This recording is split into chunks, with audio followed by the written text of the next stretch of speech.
Sian Lim kinumpara kay Paolo Avellino.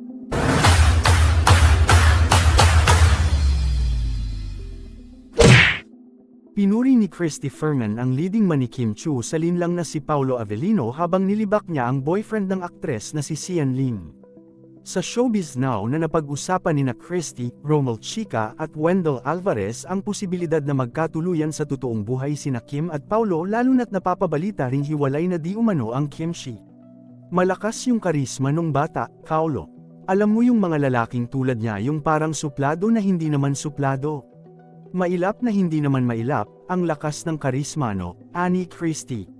Siyempre si Sian hindi siya magugustuhan, dal niya no.